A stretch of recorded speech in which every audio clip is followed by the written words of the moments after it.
Copyright disclaimer. Under Title 17 U.S.C. Section 107, allowance is made for fair use for purposes such as criticism, comment, news reporting, teaching, scholarship, and research. Fair use is permitted by copyright statute that might otherwise be infringing. Non-profit, educational, or personal use tips the balance in favor of fair use.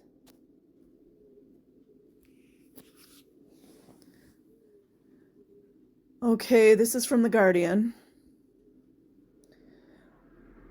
Maoist cult leader jailed for 23 years as slave daughter goes public. What I want to point out here is, do you guys notice it's always the same old song and dance? There's never justice for children that are falsely imprisoned, that are systemically abused, that are neglected, fed nasty beans and rice, made to lay on mattresses or bunk beds, stained with urine with no sheets.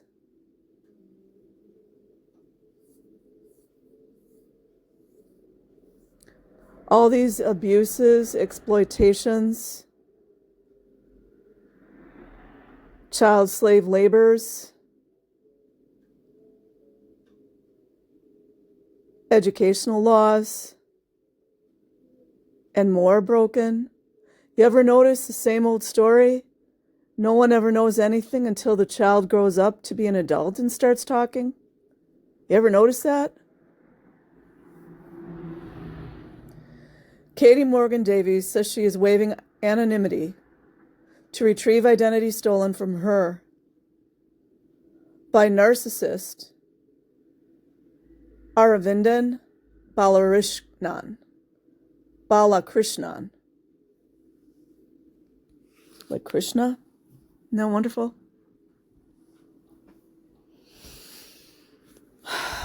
By Robert Booth, Friday, 29 January 2016. The slave daughter of the Maoist cult leader, Aravindan Balakrishnan, has revealed her identity for the first time as her father, troll, was jailed for 23 years for her imprisonment and repeated sex attacks on 2 followers, otherwise in the law world known as sexual battery. In certain cases, without certain things happening, it may be a molestation, or more often known as the word that has been around for thousands of years, an act of violence, an act for power and control over a woman, mostly, sometimes a man, sometimes a boy, often a girl child, called rape. R-A-P-E, look it up. Katie Morgan Davies, 33. Well, look at that, you guys. Wouldn't you know it? You think that number is there for no reason? You guys know 33 is the master number, right? Well, in the world of inversion, you know what the evil ones project onto everyday folks? Master, slave. It's research. Who spent the first 30 years of her life in Comrade Bala's South London Revolutionary Collective, waived her legal right to anonymity. Isn't that a wonderful looking demon there?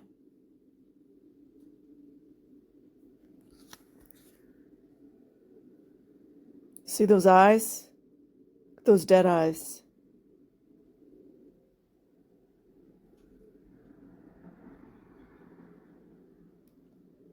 Aravindan Balakrishnan. Balakrishnan, 75, ran the Workers' Institute of Marxism-Leninism, Mao. Zedong, thought from 1976 to 2013, and was sentenced at Southwark Crown Court on Friday for his daughter. For his daughter, troll. Daughter's false imprisonment, child cruelty, and the sexual assault of 2 other female followers. How about we put little girls? Huh? Huh?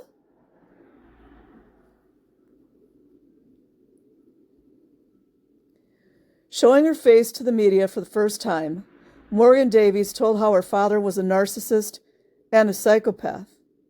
Sound familiar, guys, doesn't it? Whose actions were horrible, so dehumanizing and degrading. She called on him to recognize what he did was wrong. These demons will never, ever, ever, ever, ever acknowledge that. Just like so-called prestigious executives never, ever confess to any guilt.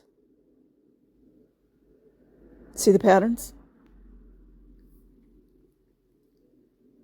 But Morgan Davies says she has forgiven her father and would like to be reconciled with him someday. Nelson Mandela said, if you leave the prison with hatred and anger and bitterness, then you are still in prison, she said. Her comments came as Judge Deborah Taylor told the India-born communist, they love their little titles, don't they? He was guilty of grave and serious crimes committed over a long period, and you have no remorse whatsoever, also known as a psychopath. Just look it up in the dictionary. You don't have to be a psychotherapist to know that one. She revealed he had been diagnosed by a psychiatrist as having a narcissistic personality disorder and had caused significant psychological harm to his daughter. It's always about psychological harm. The judge told Balakrishnan that he had evolved into a largely housebound demagogue or dictator who beat and humiliated his followers. You were ruthless in your exploitation of them, Taylor said.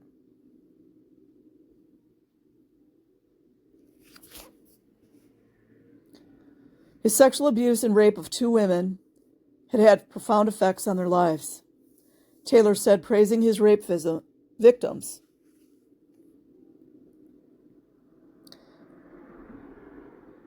Praising his rape victims for their great courage in confronting the past by testifying against him. She said he told his daughter that if she left the collective, she would be killed by fascist death squads or would spontaneously combust. Sounds like the threats that they use in Scientology for other things. Or the pedophile priest that I was reading about the other day, that I have on my channel here, that told the young boy that he was raping, that if he told anyone, he was going to go to hell. It's always the threats. While in her adulthood, you deprived her of friendship and love. It's all about possession. Balakrishnan ruled the small, mainly female. Of course, it's mainly female.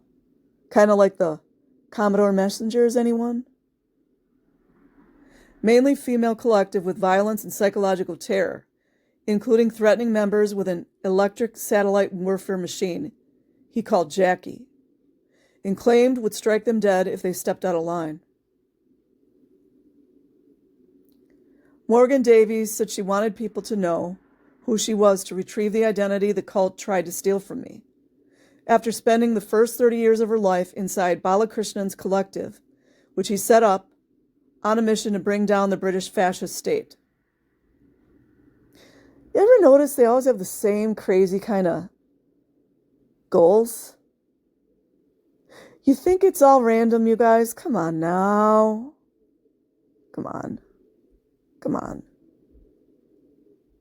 Wouldn't they, in this day and age, they would call that a terrorist, right?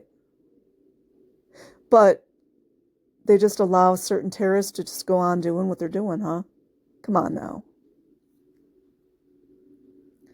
The trial jury heard how he beat his daughter as a young child. Kind of like some of the Scientology children, like Liz Ferris. Would not allow her to play with other children. like Scientology does when they tell the children you can't play with suppressive children, and did not let her go out of the commune alone. That's to keep it all secret. Until she finally escaped in October 2013, age 30. When she left, her carers said she had the life skills of a 6-year-old. Wow. With no knowledge of how to cross the road or use domestic appliances. Wow. Her new name represents a rejection of what she was called in the collective, Prem Mapinduzi, meaning love revolution in Hindi and Swahili. She said it was inspired in part by the Katy Perry song Roar, which talks of empowerment and finding your own voice. It is about not being put down, coming back, standing up for yourself, she said. Yeah, it's always the victims that they're the only ones that stand up for themselves too, isn't it? You guys see that? Birds of an MF feather, you guys. Balakrishnan's flat being boarded up in November 2013. And nobody knew this was going on, right? Well, I mean, some of them are able to keep it secret. Morgan Davies said she wanted to escape from being the non-person she was, under her father who was just obsessed about control. Narcissism, anybody? The people he looked up to were people like Stalin, Mao, and Pol Pot, and Saddam Hussein. Must be a coincidence. Almost like he was created in a lab? A mind-thought control lab? You couldn't criticize them either in the house. They were his gods and his heroes. At the same time, she said, Balakrishnan wanted to be the first among dictators. Sometimes he would say he didn't like Mao because he saw Mao as a rival to him, as well. She said, so he sort of followed them and wanted to be like them, but at the same time he didn't want them to be worshipped, except as secondary to him. He wanted to be bigger than all of them. She said their cult was seen as a pilot unit. Now, isn't that an interesting word, you guys? You have to read between the lines. Where Balakrishnan could learn how best to control people before he took over the world. Wasn't that a little bit similar to what L. Ron Hubbard would talk about clearing the planet? I mean, it's kind of similar, right? Morgan Davies was born to Sion Davies, one of Balakrishnan's small group of followers. But Balakrishnan was married to another collective member, and he lied to Prem that her parents were dead. She only found her relation to Davies when her mother lay dying in hospital after an unexplained fall from a commune window in 1996 following a mental breakdown. Or she could have been trying to take herself out. Almost like a sacrifice. I remember I used to dream about her a lot, and I used to wake up crying, Morgan Davies said. I used to dream that I said, I know you are my mom. Or I would say, I didn't know you were my mom. Nice to meet you as my mom. I would hug her, things she never used to do in real life. Then I would wake up and I would cry. See, it's always the severing of any type of parental connections. Morgan Davies' bedroom at the collective. You guys ever notice that when it goes into the mass media, they almost never call it a cult? Can we wonder why? That was her whole life for how many years?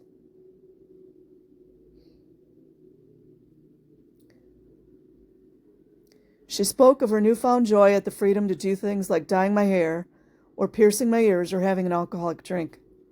Something just small might not mean much to most people, but for me it does. Just having that choice, being free to make that choice. That is the main thing. Other pleasures include having her own key and being able to come and go as she pleased, she said. Morgan Davies said she was now making up for her lack of any formal education by studying English in mass at college, where she was making friends with classmates. The main thing is I have joined the Labor Party, she said. I have been out canvassing and made a lot of friends there and get to do a lot of different things. I also get to go to different locations. Starved of love and companionship in the collective, Morgan Davies would retreat into fantasy and try to befriend rats and mice she heard scuttling around under the floor. I used to sit there and look at them and hope that I could pet them. They would come and look, and I used to think they were smiling at me almost, telling me everything would be all right. That's what severe isolation does to people, especially kids. Josephine Herivel, the commune member who helped Morgan Davies flee the commune. Because, communes are not cults, right? Has since said she deeply regrets the decision and that she believes Balakrishnan, who she calls AB, is innocent.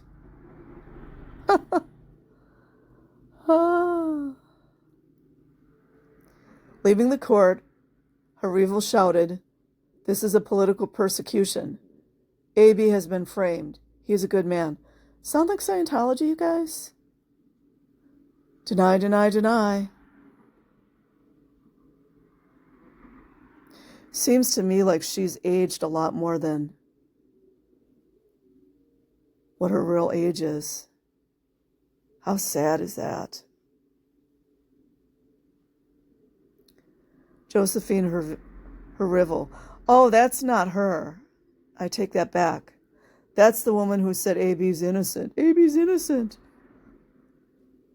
Like you could really believe what this woman is saying? She have the Xenu eyes? Kind of.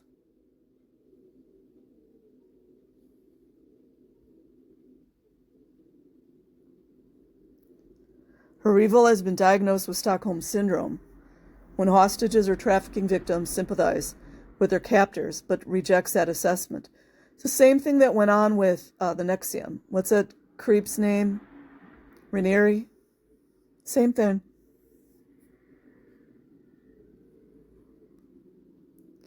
Speaking outside the court, O'Leary Morgan, 66, Morgan Davies' cousin, said she was now looking forward to taking her to Tregaron in Wales to show where her mother, Sian, grew up. Asked about Balakrishnan's sentence, she said, "Let him be locked up for once." In a victim impact assessment, one of Balakrishnan's rape victims said she suffered nightmares in which she was surrounded by cult members and Balakrishnan would be trying to hold on to me as I made my escape.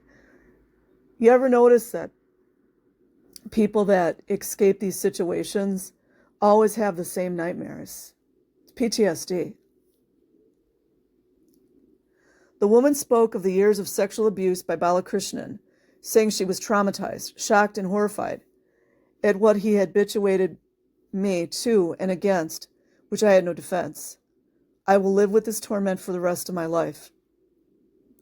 The other rape victim described Balakrishnan as such an evil force and said she suffered fear and nightmares. He wreaked havoc on every part of my life before and after I left, she said. He literally shattered my life. She said she had never managed to fully rebuild her family relationships. That's what trauma does.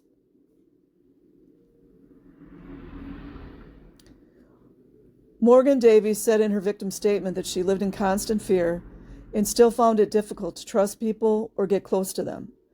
She said she remains terrified of shouting and physical pain.